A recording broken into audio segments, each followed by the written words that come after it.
പാർത്ഥായ പ്രതിബോധിതാം ഭഗവതാ നാരായണേന സ്വയം വ്യാസേന ഗ്രഥിതം പുരാണമുനിന മധ്യേ മഹാഭാരതം അദ്വൈതാമൃതവർഷിണീം ഭഗവതീമഷ്ടാദശാധ്യായിനീം അംബത്വാമനുസന്ദധാമി ഭഗവദ്ഗീതേ ഭവദ്വേഷിണീം.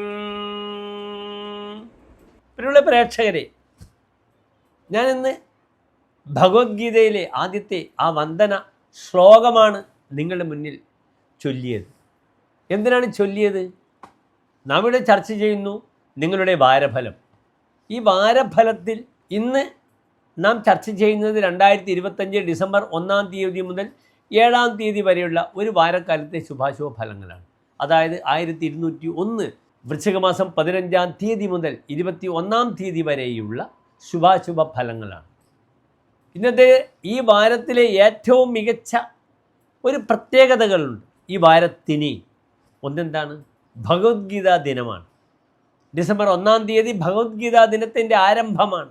എൻ്റെ പ്രിയപ്പെട്ട പ്രേക്ഷകർക്ക് ക്ലേശങ്ങളൊക്കെ മാറിപ്പോകാനുള്ള ഒരു കരുത്തും ക്ഷേമുഷിയും ഉണ്ടാകട്ടെ എന്ന് പ്രാർത്ഥിക്കുന്നു. അങ്ങേറ്റം വിഷാദഭക്തനായ യുദ്ധത്തിന് തയ്യാറായ മഹാസാരഥിയായ അർജുനൻ തൻ്റെ ബാന്ധവന്മാരെ കണ്ട്, തൻ്റെ മുത്തശ്ശന്മാരെ കണ്ട്, തൻ്റെ പിതാക്കളെ കണ്ട് തേർതടിൽ തളർന്നിരിക്കുകയാണ്. ആ സമയത്ത് കൃഷ്ണൻ കൊടുത്ത ഒരു ഒറ്റമൂലിയാണ്, ഔഷധമാണ് ഭഗവത്ഗീത. അവിടെ നിന്നാണ് അദ്ദേഹം ഉയർത്തെഴുന്നേൽക്കുന്നത്. യുദ്ധത്തിൽ മുത്തച്ഛനില്ല, പിതാവില്ല, സഹോദരങ്ങളില്ല എന്ന് വളരെയധികം കഷ്ടപ്പെട്ടു കൃഷ്ണൻ സമർത്ഥിക്കുവാൻ വേണ്ടി. അതാണ് ഭഗവത്ഗീത. അതിനാൽ നാളത്തെ ദിനം, ഈ ആഴ്ചയിൽ ഏറ്റവും പ്രധാനപ്പെട്ട സുപ്രധാനമായ ദിനമാണ് നാളെ. മറ്റൊരു പ്രധാനപ്പെട്ട ദിനം നാളെ ഗുരുവായൂർ ഏകാദശിയാണ്. ഗുരുവായൂർ ഏകാദശി, വൃശ്ചിക മാസത്തിലെ ഏകാദശി ഭക്തർ അങ്ങേയറ്റം ഭക്തിയോടുകൂടി ആചരിച്ചു വരുന്നു. ഏകാദശി വ്രതമെടുക്കുന്നു, ഗുരുവായൂരപ്പനെ നമസ്കരിക്കുന്നു, ഗുരുവായൂരപ്പൻ്റെ അനുഗ്രഹം, സാക്ഷാൽ കൃഷ്ണൻ്റെ അനുഗ്രഹം നേടിയെടുക്കുന്ന ദിനമാണ്. അതിനാൽ വളരെയധികം വിശേഷതകളുള്ള ഈ വാരത്തിലേക്ക് എൻ്റെ പ്രിയപ്പെട്ട പ്രേക്ഷകർക്ക് സുസ്വാഗതം. ഇന്ന് മേടൻ രാശിയിൽ ഗ്രഹങ്ങളൊന്നുമില്ല.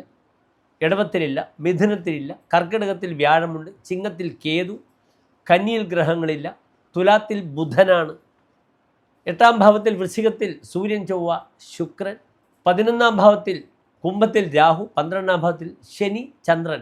ഇപ്രകാരമാകുന്നു ഗ്രഹസ്ഥിതി. ഇവിടെ 2 ഗ്രഹങ്ങൾക്ക് മൗഢ്യമുണ്ട്. ചൊവ്വയ്ക്കും ശുക്രനും മൗഢ്യം കൊടുത്തു സൂര്യൻ. വ്യാഴത്തിന് വക്രിയുമാണ്. അതിനാൽ നാം ചർച്ച ചെയ്യണം സജീവമായി എന്തൊക്കെയാണ് ഈ വാരത്തെ ശുഭാശുഭ ഫലങ്ങളെന്ന് വിഷയം.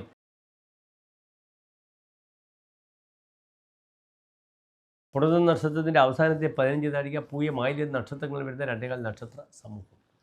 ഇവിടെ കർക്കിടക രാശിക്കാർക്ക് ഇന്ന് രാശിയിൽ വ്യാഴം സ്ഥിതി ചെയ്യുന്നുണ്ട്, 2-ൽ കേതു, 4-ൽ ബുധൻ, 5-ൽ സൂര്യൻ, ചൊവ്വ, ശുക്രൻ, അഷ്ടമത്തിൽ രാഹു, 9-ാം ഭാവത്തിൽ ചന്ദ്രനും ശനിയും. ഇവിടെ രാശ്യധിപനായ ചന്ദ്രൻ ഒരു പരിവർത്തന യോഗം ചെയ്ത് നിൽക്കുകയാണ്. ചന്ദ്രൻ മീനൻ രാശിയിലും, മീനരാശി അധിപനായ വ്യാഴം കർക്കിടകത്തിലും. ഒരു നല്ല പരിവർത്തന യോഗമുള്ള വാരമാണ്.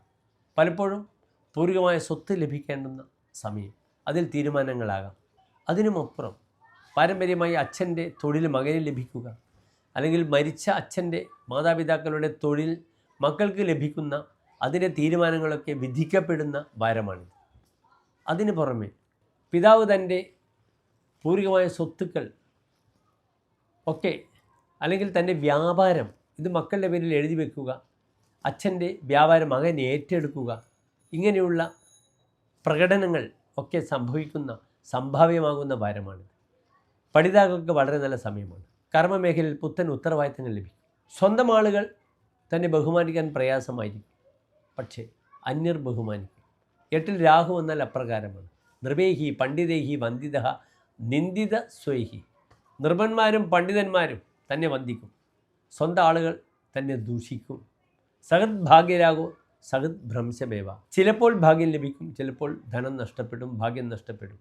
പൈതൃകമായ സ്വത്ത് നഷ്ടപ്പെടുമെന്ന് പറഞ്ഞിട്ടുണ്ട് അഷ്ടമത്തിലെ രാഹു. പക്ഷേ ഇവിടെ ഈ ഭാഗ്യാധിപനായ ഗ്രഹം ശക്തമായി വ്യാഴം നിൽക്കുമ്പോൾ അനുകൂലമാണ്.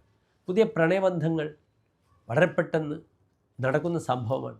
താൻ വളരെ മടിച്ച് ചോദിക്കാൻ ആഗ്രഹിച്ചത്, അല്ലെ പ്രണയം, താല്പര്യം, അത് വെട്ടിത്തുറന്ന് മനസ്സ് തുറന്ന് പറയാം. വിവാഹ തീരുമാനങ്ങൾക്ക് അനുകൂലമായ വാരമാണ്. വിവാഹ വിഷയങ്ങൾക്കൊക്കെ തന്നെ വളരെയധികം ആനുകൂല്യതയുണ്ട്. വളരെയധികം മക്കൾക്ക് വളരെ നല്ല സമയമാണ്. അവരുടെ ശ്രേയസ്, പഠനം, അവർക്ക് വേണ്ട ബാങ്ക് ലോണുകളൊക്കെ ലഭിക്കുന്ന വാരമാണ്. അതിന് ഉത്സാഹിച്ചാൽ വളരെ അനുകൂലമായി വരും. ചില പുതിയ സുഹൃത്തുക്കളുടെ തനിക്ക് ധനസഹായം ലഭിക്കും. അതാണ് ബുധൻ, സഹായപതിയായ ബുധൻ സുഹൃത്സ്ഥാനത്ത് 4-ാം ഭാവത്തിൽ വരുമ്പോൾ ചതുർത്ഥേ ചരേ ചന്ദ്രജസ് ചാരുമിത്രോ വിശേഷാധിക ഭൂമിനാഥം കിടത്തിയ വിശേഷപ്പെട്ട ആളുകളുടെ അധികാരം ലഭിക്കും. അതിനു പുറമെ എഴുതുന്നവർക്ക് നല്ലതാണ്, എഴുത്തുകാർക്ക് നല്ലതാണ്. അതിനാൽ ചലച്ചിത്ര മേഖലയിലൊക്കെ പ്രവർത്തിക്കുന്നവർ, നല്ല തിരക്കഥ, നല്ല ഗാനശകലങ്ങൾ, പദ്യ ശകലങ്ങൾ എഴുതുന്ന വ്യക്തികൾക്കൊക്കെ അതിന് അംഗീകാരം ലഭിക്കും. ഏതായാലും വലിയ ബുദ്ധിമുട്ടുകളൊന്നുമില്ല ഈ ഒരു വാരം. കാര്യങ്ങൾ നടക്കട്ടെ. യാത്ര അനുകൂലമാണ്. ഒരു വിദേശ യാത്രയൊക്കെ വളരെ അനുകൂലമായി വരും. അതിനുവേണ്ടി ഉത്സാഹിക്കുക. അതിനുവേണ്ട ധനം സമാഹരിക്കുവാനും കഴിയുന്ന സമയമാണെന്ന് അറിയുക. നന്ദി, നമസ്തേ.